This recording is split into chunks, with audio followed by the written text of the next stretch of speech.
बिस्मिल्लाहिर्रहमानिर्रहीम। अस्सलाम वालेकुम। Welcome to CSS online academy. CSS general science and ability के पास पेपर सीरीज़ में आज हम सॉल्व करेंगे CSS 2018 के क्वेश्चन नंबर 6 का पार्ट डी।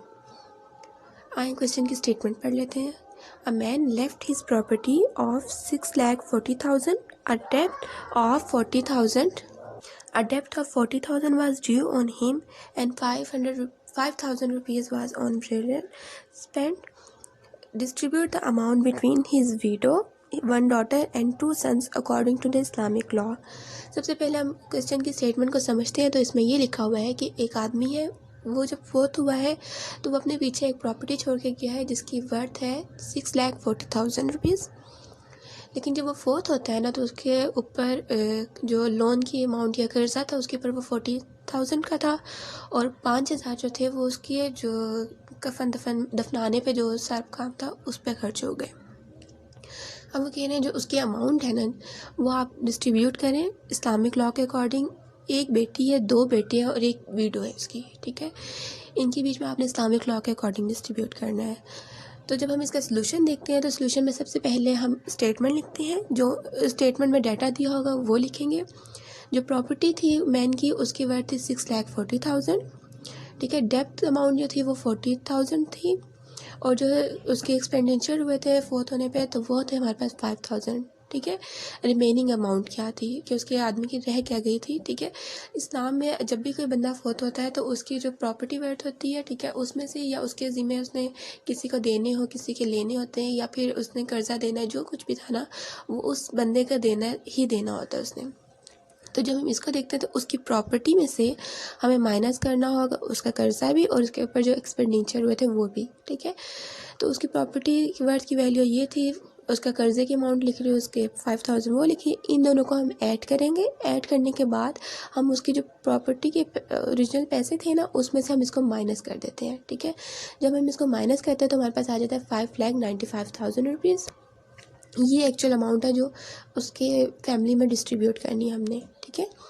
अब देखें जो शेयर ऑफ विडो होता है इस्लामिक लॉ के अकॉर्डिंग वो होता है 1/8 ऑफ टोटल वर्थ, कि उस आदमी की जितनी भी प्रॉपर्टी है ना, ठीक है, उसके हस्बैंड की, तो उसमें से 1/8 पार्ट वाइफ का होता है, ठीक है। तो जब हम इसको लगाते हैं 1/8 लिखा प्रॉपर्टी वर्थ हमारे पास 5,95,000 थी, ठीक है, क्योंकि हमने ये सब कुछ निकाल के उसके बाद जो रह जाती है वो डिस्ट्रीब्यूट करनी थी। उसके अकॉर्डिंग लिखते तो हमारे पास जो वाइफ का शेयर आता है वो आता है 74,375 रुपीज़, ठीक है।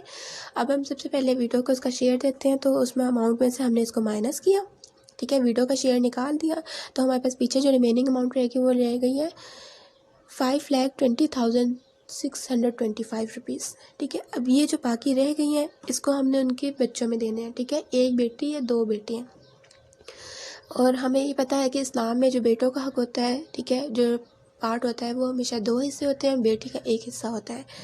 तो जो share of son in Islam is equal to 2 part, ठीक है।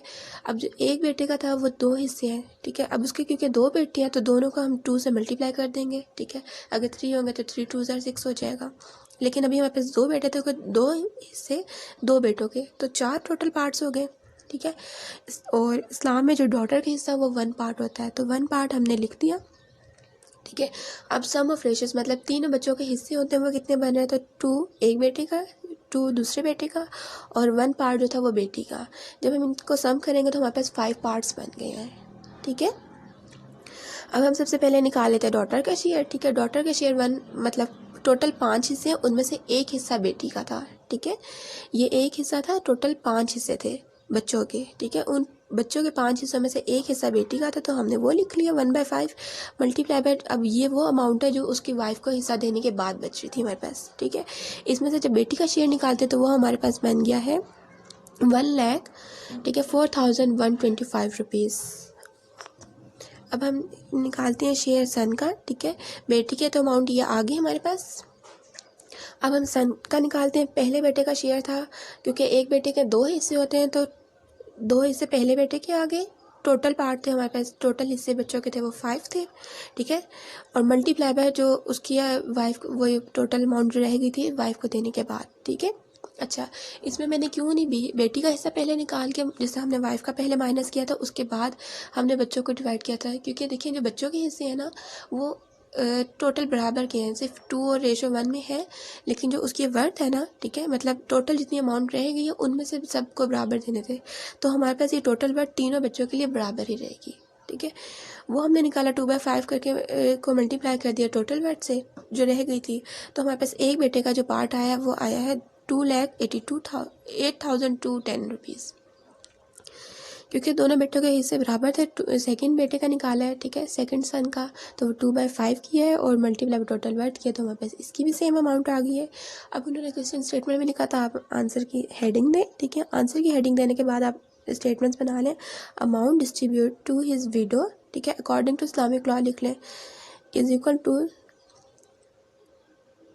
74,375 रुपीज़, ठीक है। Amount distribute to the daughter according to Islamic law is equal to 1,44,125 rupees, and amount distribute to each son का मतलब है 2 बेटे, मतलब हर बेटे को जितना मिलना है वो है 2,08,210 रुपीज़। Thank you.